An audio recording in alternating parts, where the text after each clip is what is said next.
Delhi blast के गुनहगार तो मिल गए हैं, लेकिन जिम्मेदार लोग अभी तक नहीं मिल पा रहे हैं। मुझे एक बात बताओ कि ब्लास्ट कहाँ हुआ है? दिल्ली में? दिल्ली कहाँ है? भारत में? और भारत की सिक्योरिटी के लिए जिम्मेदार कौन है? गृह मंत्री और प्रधानमंत्री। तो हम सवाल किससे पूछेंगे? इनसे ही पूछेंगे ना भाई, कि इतना बड़ा सिक्योरिटी कोलैप्स कैसे हो गया?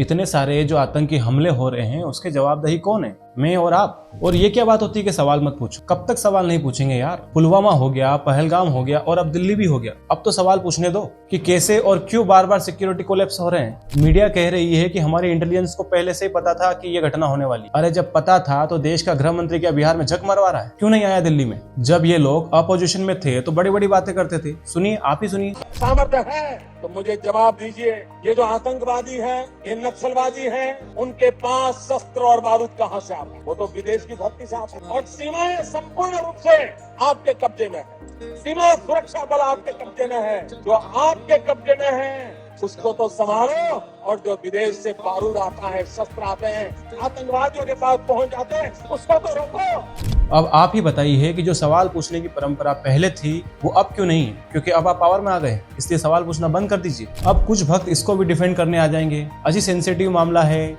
इन चीजों पर राजनीति नहीं होनी चाहिए। तो किन चीजों पर राजनीति होनी चाहिए? कि मोदी जी आम छिल कर खाते या चूस कर? या इस पर होनी चाहिए कि योगी जी के बाल क्यों नहीं बढ़ रहे? अरे भाई, जिंदा लोग थे वो, कीड़े मकोड़े नहीं कि जो मर गए तो मर गए। पूछा तो जाएगा ना कि कैसे मर गए, कैसे इतना बड़ा सिक्योरिटी कोलैप्स हो गया? जवाब तो देना पड़ेगा ना। लेकिन कोई जिम्मेदारी नहीं, कोई जवाब दे नहीं। मस्ती से बिहार में चुनाव प्रचार कर रहे हैं। जब मुंबई में 26/11 हुआ था तभी भी तो सवाल पूछे गए थे ना कि कसाब कैसे भारत आ गया, सारे आतंकवादी कैसे भारत आ गए? आप ही ने सवाल पूछे थे। इस्तीफा हो गया था ना केंद्रीय गृह मंत्री का और महाराष्ट्र के तत्कालीन मुख्यमंत्री का। तो क्या आप देंगे इस्तीफा? नहीं, कोई जवाबदेही नहीं, कोई जिम्मेदारी नहीं। तो क्यों ना पूछे सवाल? सवाल तो पूछे जाएंगे और बार बार पूछे जाएंगे कि कैसे इतना बड़ा सिक्योरिटी कोलैप्स बार बार हिंदुस्तान में हो रहा है। जवाब दीजिए।